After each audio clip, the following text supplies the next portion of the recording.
It's my great-grandfather. I didn't really know too much about him, except he served in the Civil War, and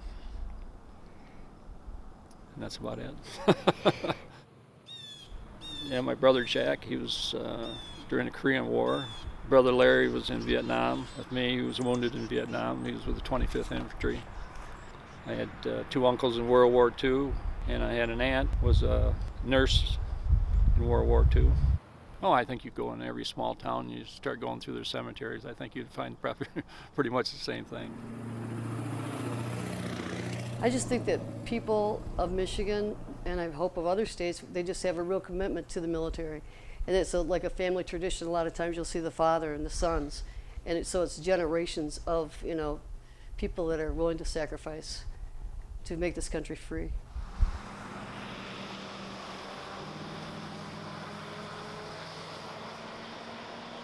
I think we're gonna go to the VFW.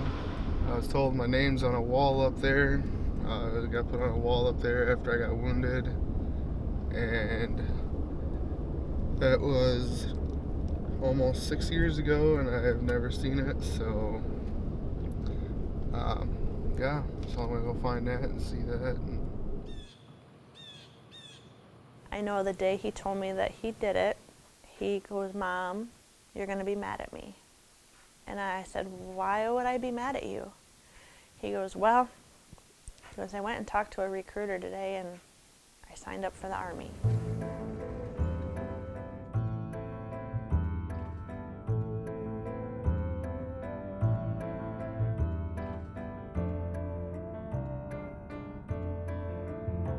It's a knife I bought in Afghanistan. It's pretty nice. Over here we also got like my Purple Heart that I keep in here as well. I think I'd just woken up and they wheeled me down to the little waiting room and had a couple nurses stand around and had a little ceremony. So that was about my little ceremony I had. So.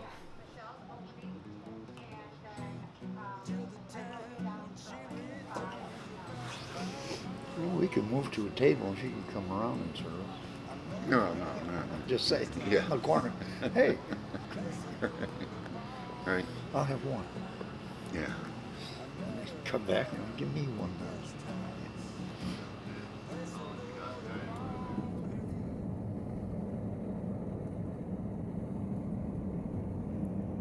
Well, who I am is Michael Connor, and who I am is also a war veteran.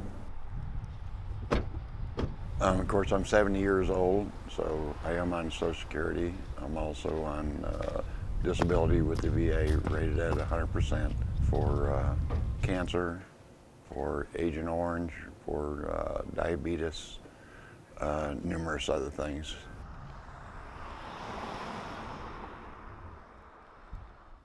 I got that trophy in 1992, presented by General Crosby St., U.S. Army Europe Commander, Grafenwehr, Germany. We were all there and we were shooting, and I got to do a live fire shoot, and I had the best scoring out of all the gunners. I was 18 years old, now 47. How fast the life goes by.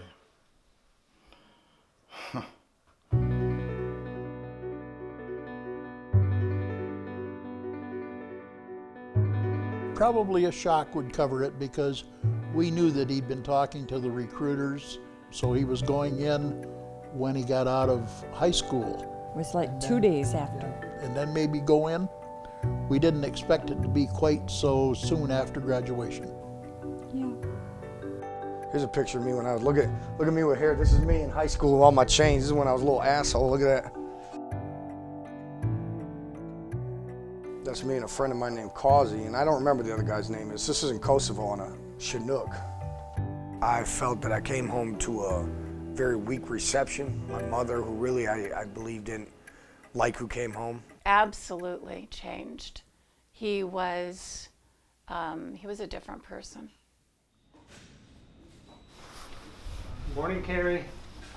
Good morning, Mark. Good to see you.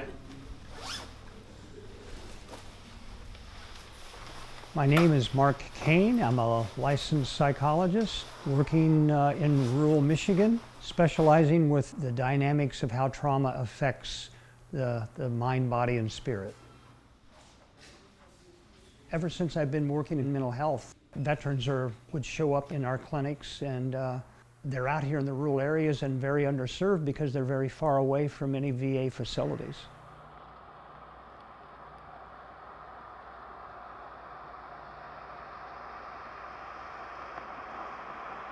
I guess the first thing that created PTSD for me would be the death of a very close friend, Benny Diaz. I saw his ACAB get blown up. He was dead, he was unrecognizable, and it really hurt me bad.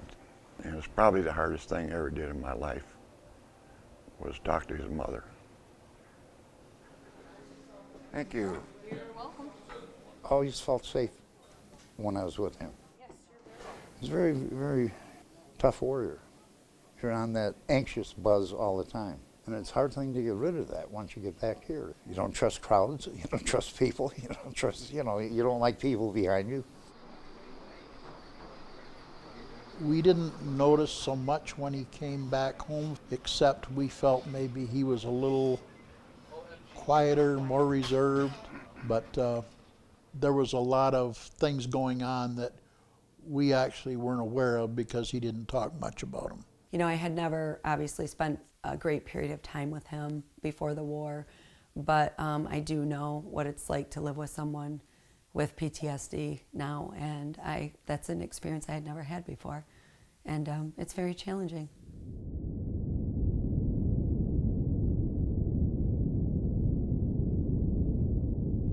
Post-traumatic stress has been with us since the beginning of time.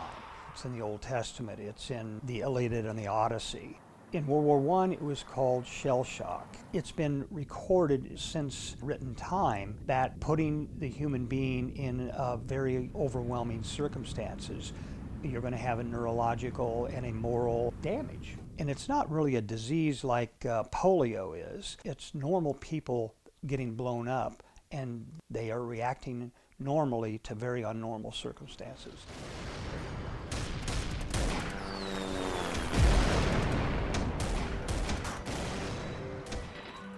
We didn't realize how bad John's was until a couple of years ago at fair when some fireworks went off.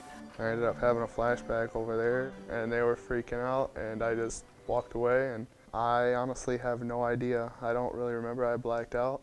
Just joking around with him, you can't do it anymore because you don't know how his reaction is going to be. With the PTSD and TBI, comes a lot of things, anxiety, depression. I seclude myself a lot, kind of like mood swings, I guess. One day he had an episode where he was backing out of my driveway just to go down to talk to his uncle down the street, and he ended up 15 miles away. Basically blacks out, doesn't remember anything. I've had multiple others, never really in front of my family. Stuff I don't think they really need to know, so.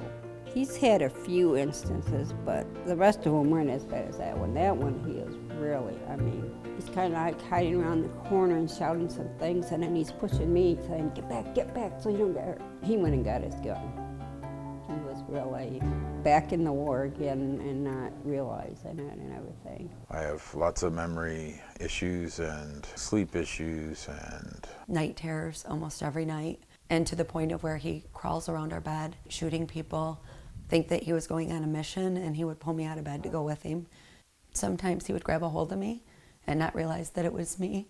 He would also, have a gun in his mind, obviously not really have a gun, but when I'd go to wake him up, he'd, point it in my face.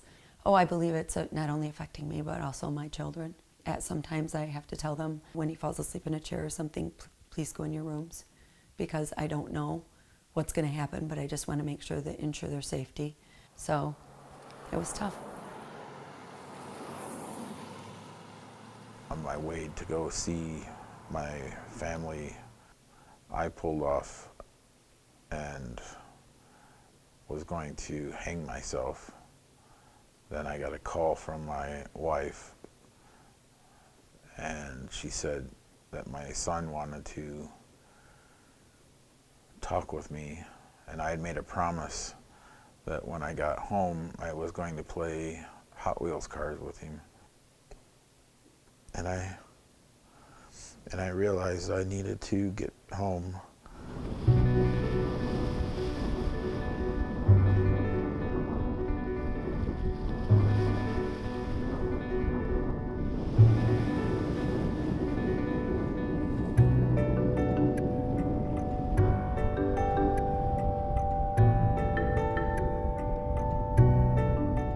For people with PTSD like I know, and a lot of soldiers out there who will never ask for help, who will face their demons all day, or like who have attempted to kill themselves and don't tell anybody, or like shoots up heroin between their toes, and this kind of stuff happens a lot. Roughly 30% of our returning combat vets have some form of post-traumatic stress. The statistics of suicide are close to 23 a day. In this 1 hour I've been talking to you, someone somewhere in the United States has killed themselves. There's more people that are dying of suicide than are dying in combat. We were trained to be soldiers. They taught us how to fight, how to shoot and everything. But you know what? Our government has failed us in the returning home. They have not taught us how to reintegrate. After you've killed and seen the things that we've seen, how do you become a civilian again? We all lost a piece of what we were.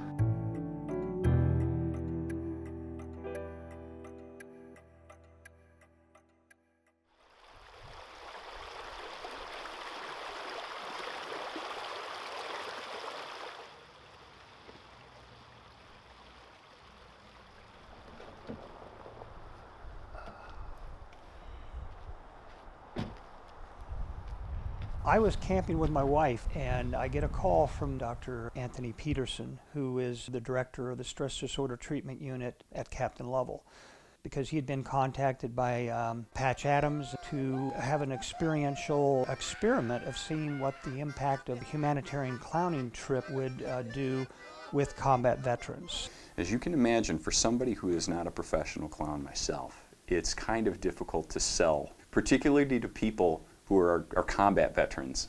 Kind of take life a little seriously. I knew who Patch Adams was by the movie. Did I know who Patch was personally? No, I didn't, but I soon knew who he was. First heard about Patch Adams and his wanting to take some veterans on a trip to Guatemala probably a year and a half to 2 years ago.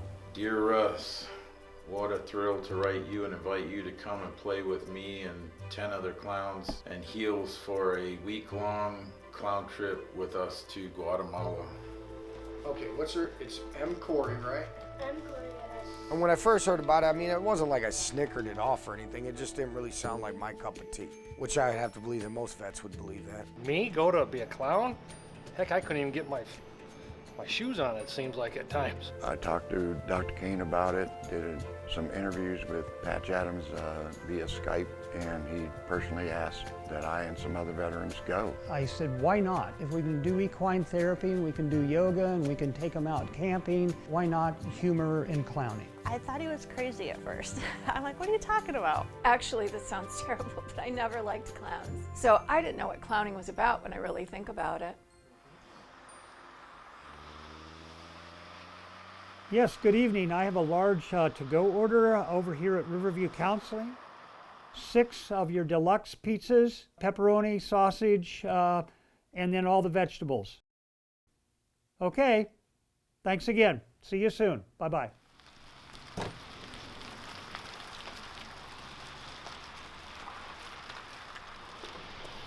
buddy.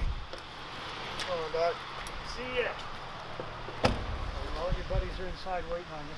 And we're going to get some pizza in a little bit. Sounds good. Patch is coming on in about an hour and a half.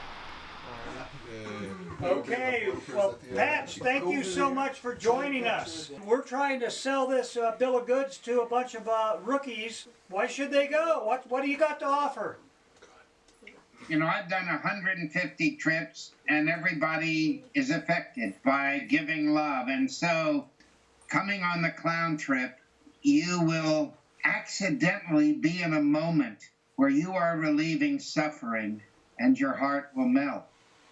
However hard or hurt a person is, when they are next to suffering, and a lot of times deeper than your own, you see that you have a huge angel of love that pops out. And there's no feeling that I get like the feeling of taking love to pain and see the pain have a moment's rest. So if that doesn't get you to come on this trip, what if I make a really bad face? Now, can you do that back to me? And that's the first lesson. You take your fingers like this. Okay, lift up your fingers. Pull your cheeks apart and go, ah. Well, what I can tell you, Marcos, is they all passed my test. I think they're all.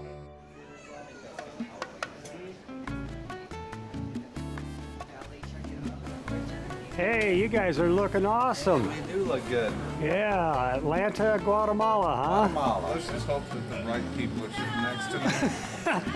That's all I'm gonna say. Going to the airport and clown. Oh. That was his biggest thing. Mom, I have to dress up and go on the airplane like that. I did not wear clown clothes to the airport, although I was asked to. Now, I wouldn't mind. I'll walk in the airport, but like, man, then? Well, I didn't come to the airport as a clown. I came with my clown wearing, and it was early in the morning. I was a little worried about what my neighbors would think of me. You know, I didn't want anybody to shoot me or anything. I was walking down the aisle and met Patch Adams face to face. He said, "You're the clown I'm going to work with directly." I said, "Okay." How to break the veterans in to know that we're not talking about ha-ha, walk in a room and go ha-ha. He started clowning immediately in O'Hare Airport. I don't usually get in my underwear, okay? Not afraid, not afraid. I was trying to get them to get in my big underpants and have an underwear parade because it's really important that people feel early they're really a tight group. Would you like to get in my underpants?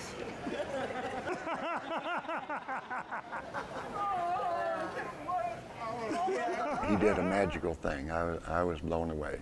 Got an ex-husband and ex-wife to get into this big underwear with him, along with their current husbands and wives. The one thing funny in every country, and I've found in 81 countries, is farting. Oh, wait. Notice how it blows the hair? Yeah. And we haven't even left yet. No. He even got some medical students to moon in the airport, and that blew me away. You know, I'm a bad boy, and I knew I had them right where I wanted them. We recommend for your comfort and safety that you keep your seatbelt fastened. You got a headache? I will soon.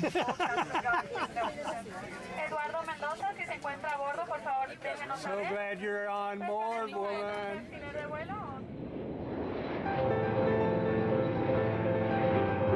We didn't quite know what was going to happen. It was brand new. So I think that the challenge was, how do we make it as safe and welcoming as we can? Soldiers who have been in a difficult position in the military are skeptical of people trying to help them. I'm in my own private hell, and I doubt very much whether anybody could come in and pull me out of it. Most of them were very clear about their boundaries, and they were tense. They were as freaked out as I was. They had said, "You're going to be clowning," but I didn't know what that meant, really, up until very recently, so. I was coming as a clown, and that's as far as I could get with it. The rest was on survival when I got here. The goal was that their suffering would stop, that they would reconnect with their loving self, okay? A change will happen. That's the hypothesis. A change will happen.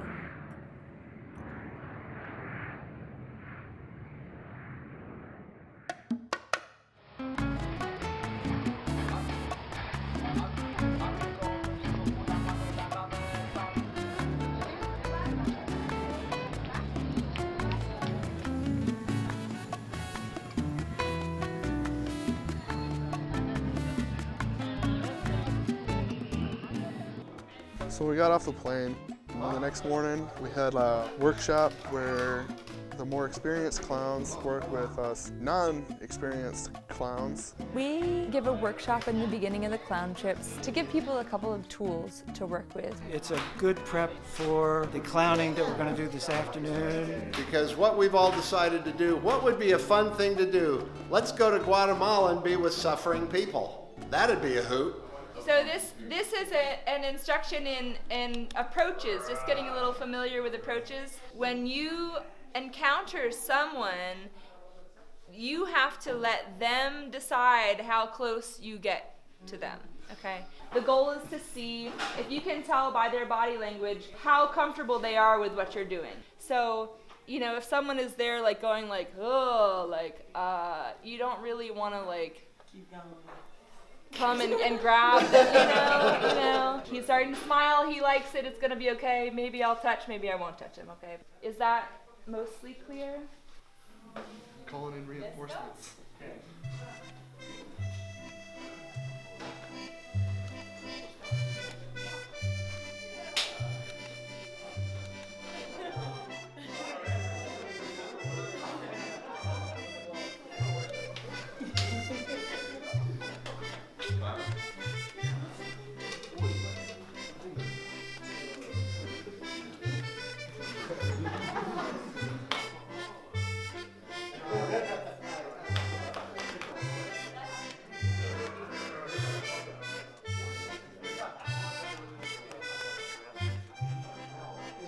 Probably a little nervous at first, you know what I mean? There's not a veteran out there that wants to be like vulnerable or act silly. It was good. I'm glad we did a little something like that because most of us had no idea what we were doing.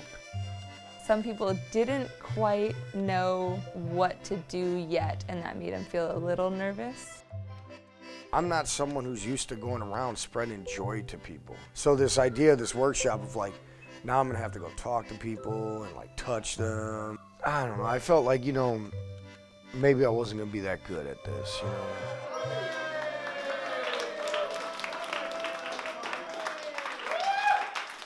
That wasn't stressful at all.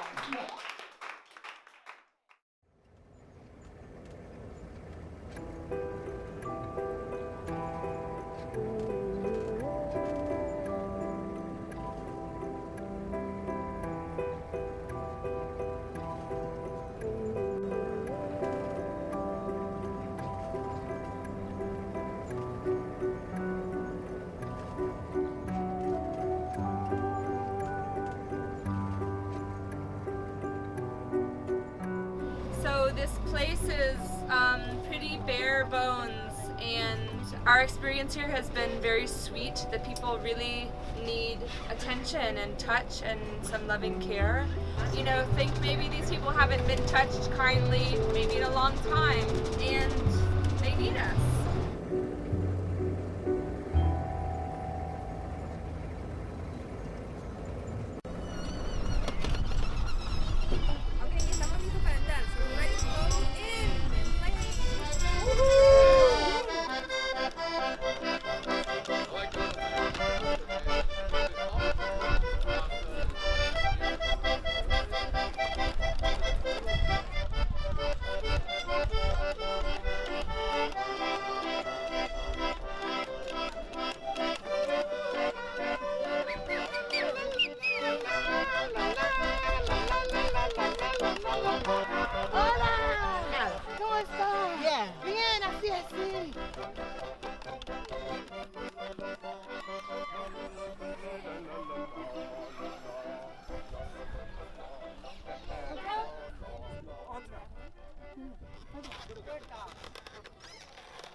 At first, I think for me and others, it reinforced that we weren't going to be this good at clowns. Very awkward. I mean, this is different than I would ever do. I've never done anything like this before. Something I would never do back home. I couldn't see myself doing something like this. You know, the idea was we'll put the clown wear on and we'll get this done and then we'll just get it off real quick.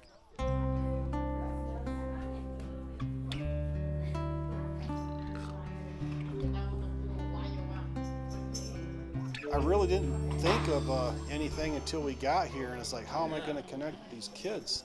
The first day and a half, it was hard.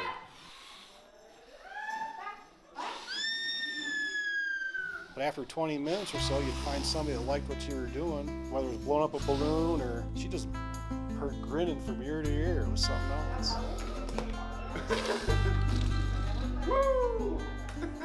Wow, it was really moving.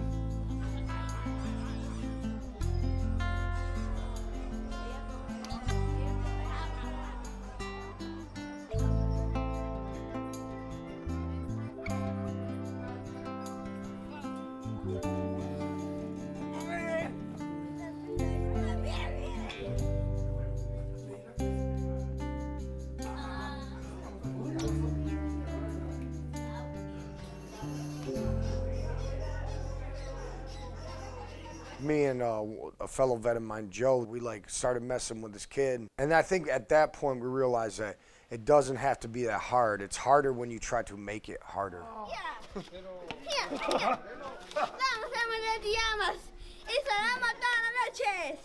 So I think the first day, it sort of broke the ice for me, and I feel others.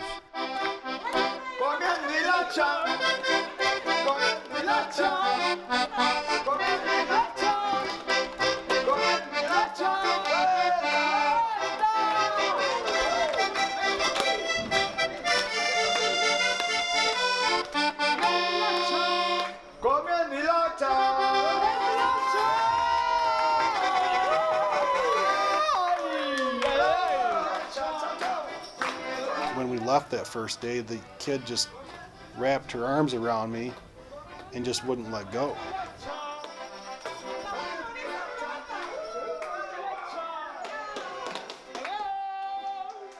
I never expected that. It was really something. It was heartwarming. It felt really good inside. It was wonderful.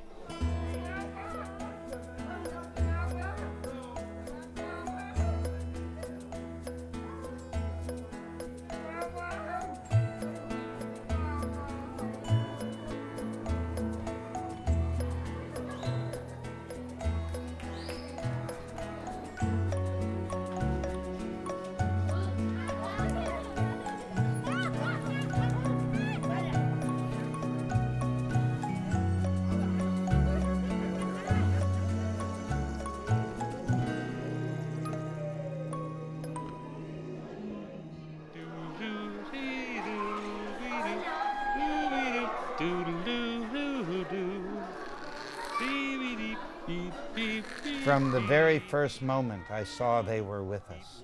That it wasn't different than any of the other people that come on a clown trip. They were people on a clown trip. Get on the bus, Gus. Forget about us. Another successful mission, sir, and I enjoyed every moment of it. So I'm hoping that this afternoon goes even easier. Could you imagine yourself sitting in that chair with the outfit that you have on before you came? Absolutely not.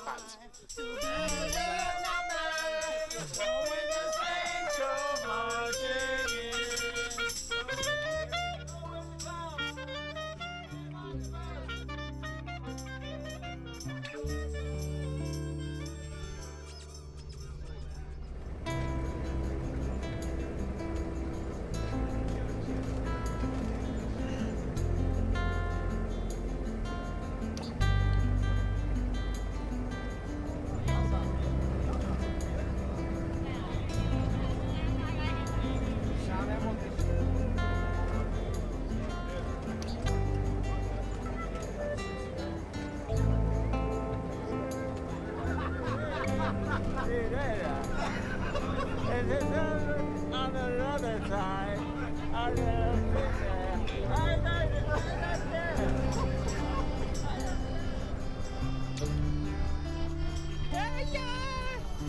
I think the first time that I felt what they were looking for with the clown trip, right? Because it's like, you know, when you're riding a bike. It's that one moment where you sort of just take off. You sort of, your body clicks in and gets it.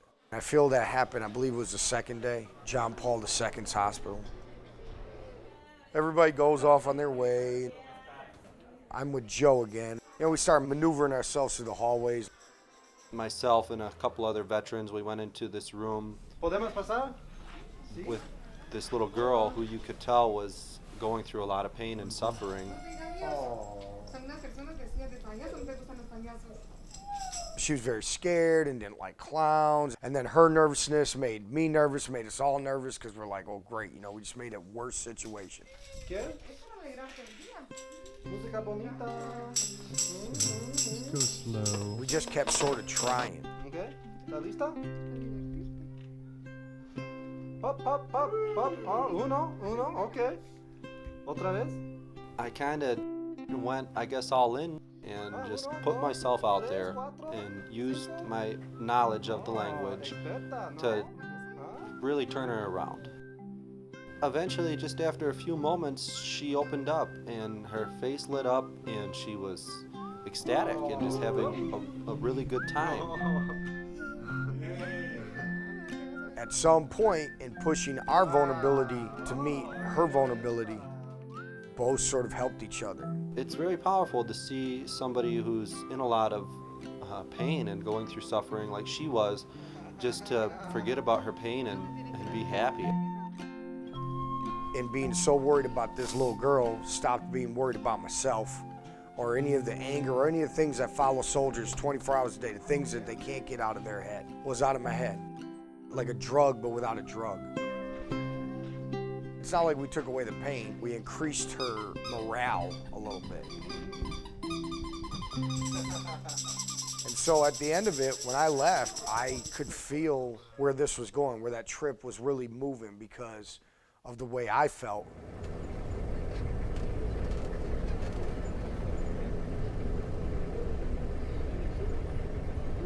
I'm just blown away over how quickly the community has come together, not just with the vets that came from Michigan, but all of them.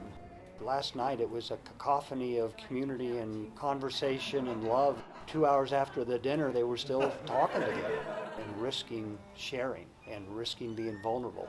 I remember Mike, his posture was toward the table and like looking up over his glasses and feeling very closed off and protective of himself. I get the concept, but I don't know what the hell we're talking about. We are talking about what is And Patch immediately buddied up to him to see how his trip was going to go. I think he realized very quickly it was big for him. Patch, for whatever reason, always wanted to take me to the worst places he could find. People who needed the most help, in other words. So we went way back in this hospital. We have another clown with us, Wayne. We visited a young woman. She was basically inside of a 6x6 room with a wood bench with a very thin blanket on it and a toilet in the corner. And she spent her life in there. She had been in this hospital 9 or 10 years. She is totally blind, was mute. The staff doesn't like to go to her because she bites people and hurts people. Well, that was a challenge for Patch, and apparently me. You know, by that time, I knew Mike could go anywhere. So I had this purse hanging off of me. She found the purse, she got it open, she reached in and went through all the pockets, everything that was in there, checking it out, trying to, in her mind's eye, figuring out what it was.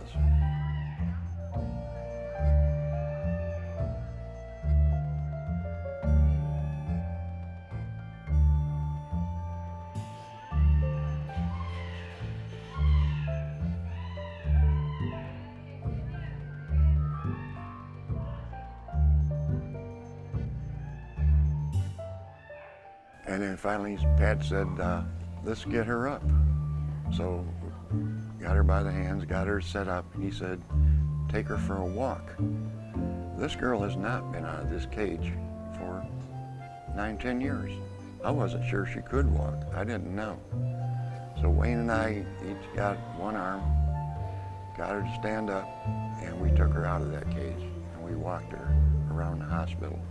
And she laughed and she giggled and she just had a great time walking around.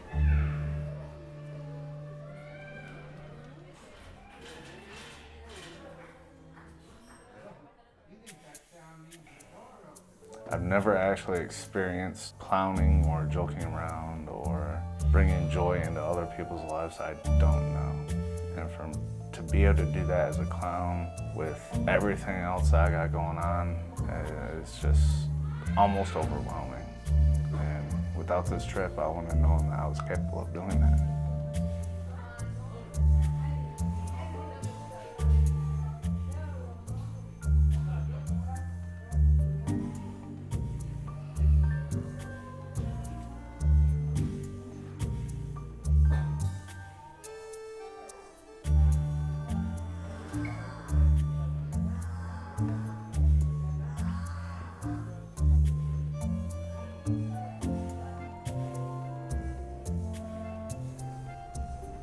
you're willing to say you got there. Yes. Can you say it really loud with that face you have right now to all of us? I got to that child. Oh boy. Oh, happy day. Clowning is kind of like getting back into the flow of play and being a child and loosening up things that have been very tight and closed off for a long time.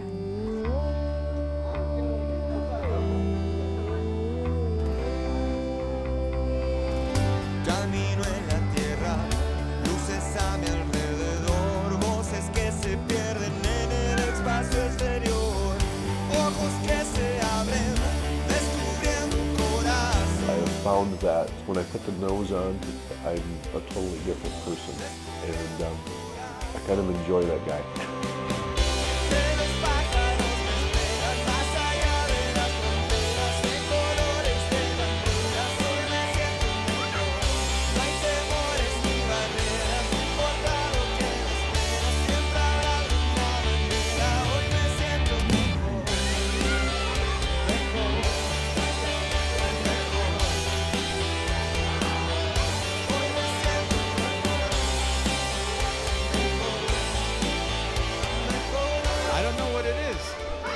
I just feel so empowered.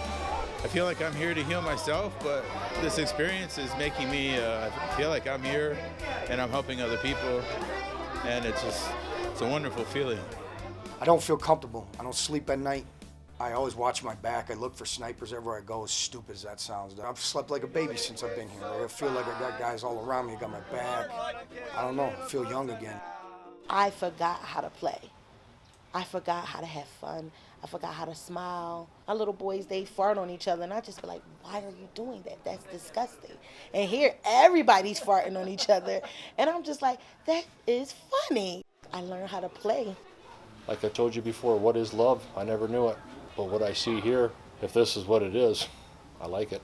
To connect with people at a heartfelt level is the need we have in this world to break down the boundaries that separate us. Clowns have served the purpose throughout history of lightening the mood. They diffuse anxiety. They help us see that the emperor has no clothes, and they get away with it. They look at the familiar from a new perspective. And that's what we hope vets will do on this trip. Here's an opportunity to write a new ending to the old story.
All the tragedies I've been through,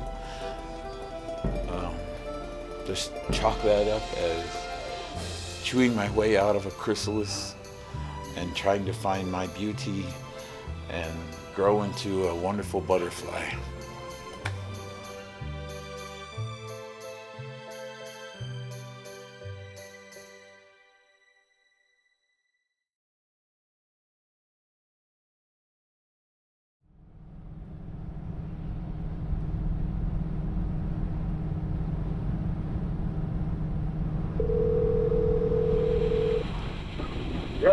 Hey Mike, we're going slow on the right-hand lane so everybody can catch up. Okay. Cliff's in the lead. I'll still be in the back.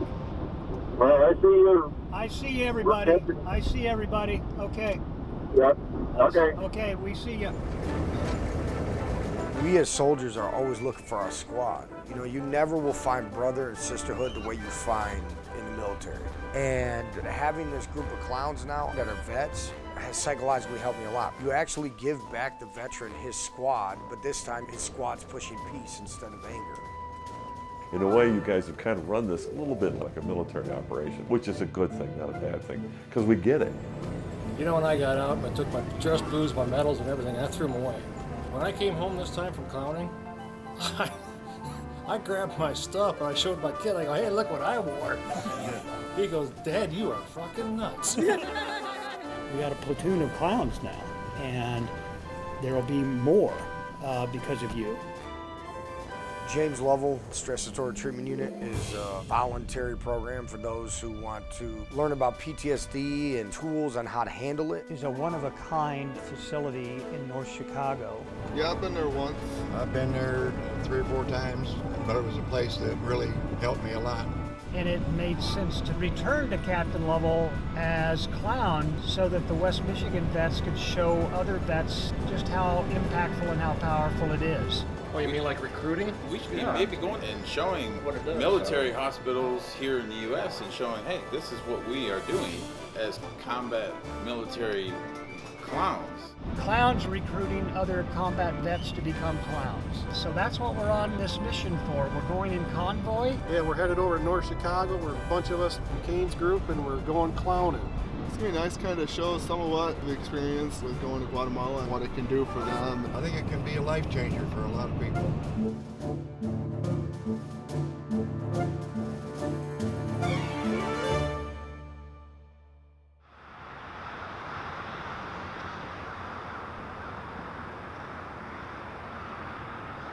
Good morning and welcome.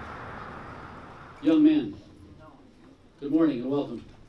So what we want to tell you is that the first part of PTSD therapy is staying alive.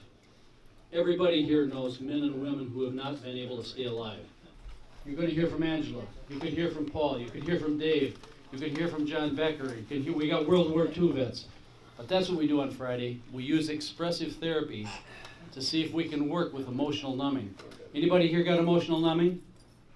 The second part is finding some people to talk to.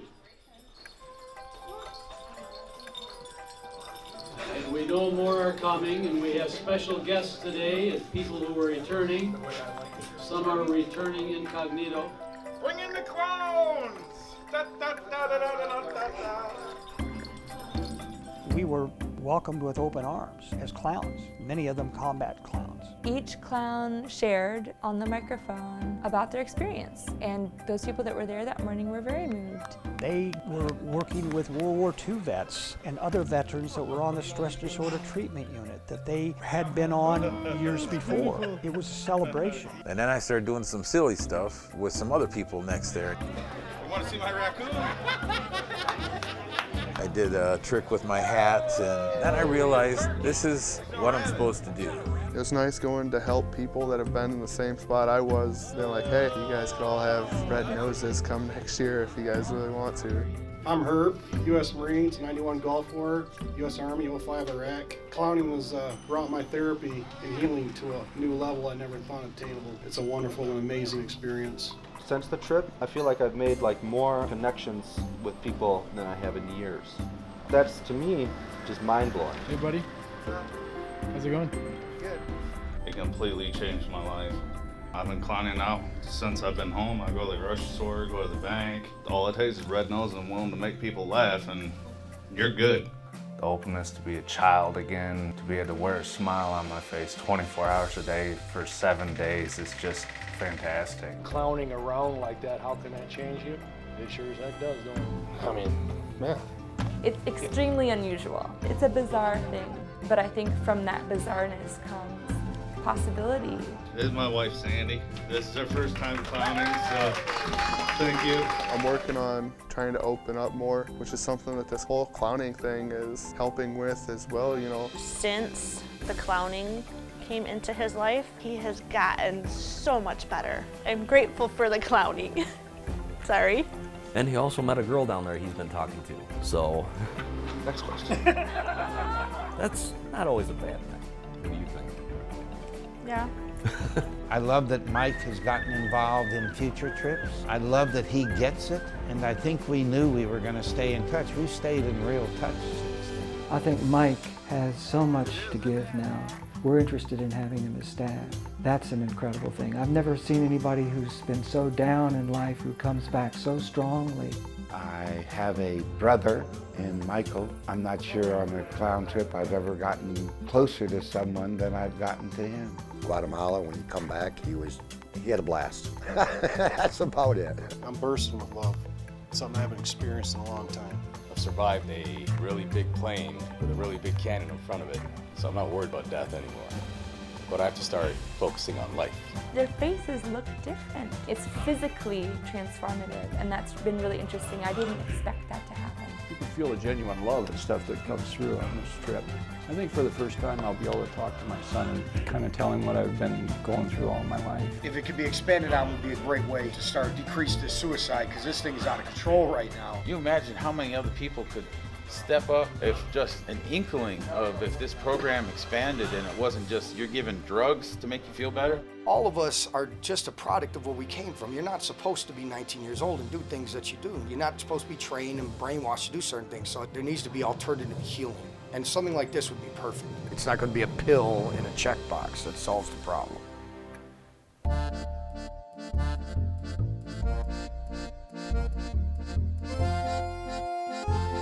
Over the last 10 years, clowning has become more accepted.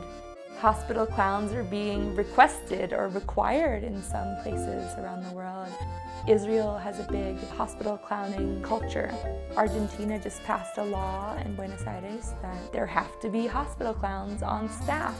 So I think that this culture that Patch created of visiting sick or poor or lonely people can go wherever those people are. Who are we serving in this trip? You know, are we serving the people of Guatemala, the children, the sick people, or are we serving ourselves, our families, our friends? And the answer is everybody benefits from this. It's a radical social activism. It's medicine. I think for us all, we need to find ways to get out of our heads and to open our hearts, to get away from our preconceptions and judgments, the things that have trapped us, and continuing to repeat only the places we've been, the things we've seen, and what it is we know. The task in our lives, for all of us, is to look again at everything we know so that we can see the landscape with new eyes. And he's supposed to help me?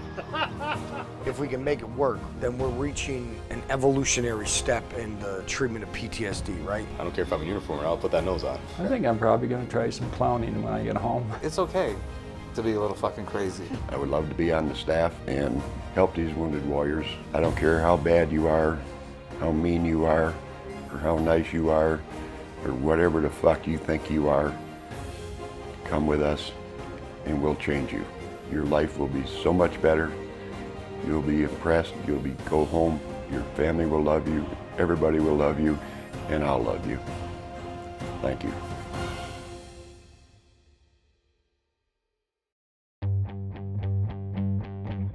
Noches sin dormir, sin saber cómo seguir, ruido en la ciudad, sin tener dónde escapar, nada en qué pensar, sigo buscando un lugar. Camino en la tierra, luces a mi alrededor, voces que se pierden en el espacio exterior, ojos que se abren, descubriendo un corazón, descubriendo un corazón. Que los pájaros me esperan más allá de las fronteras, de colores de banderas, hoy me siento mejor. No hay temores ni barreras, no importa lo que me espera, siempre habrá alguna manera, hoy me siento mejor, mejor.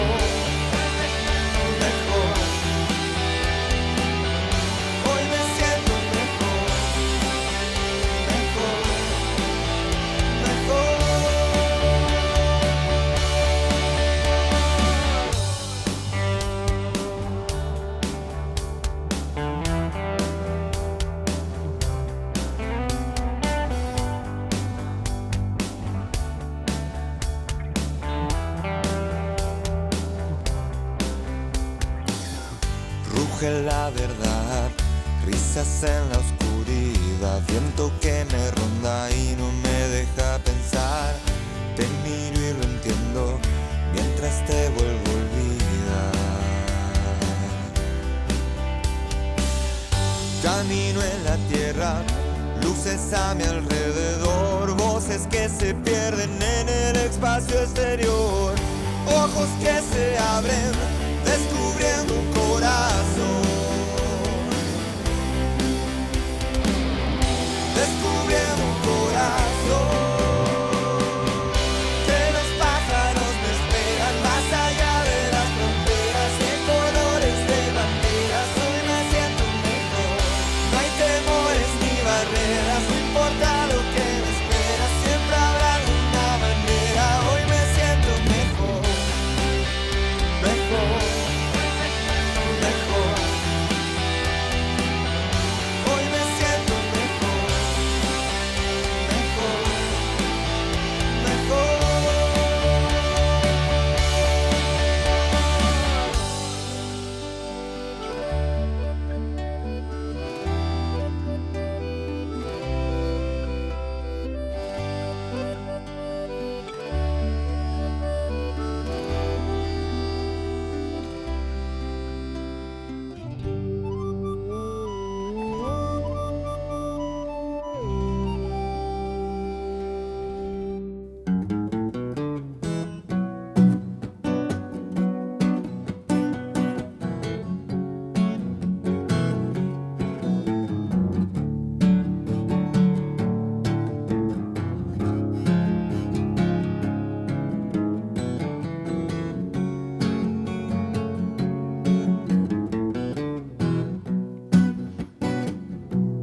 Offered her the guest house and a back door key.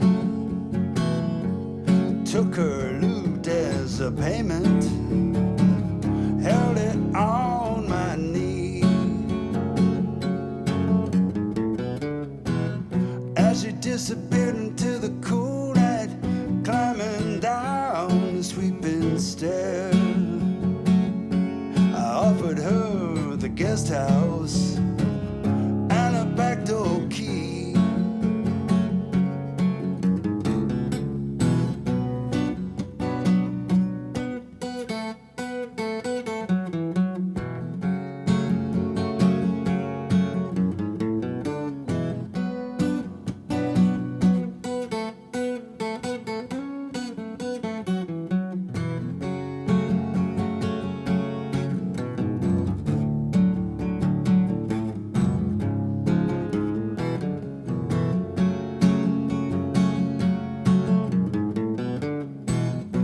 She didn't know, but she took with her a secret we both shared. I felt the loot beneath my touch, and it sang into my soul. Till the time when she returns, it pacifies my longing soul. I met her at the guest house, placed her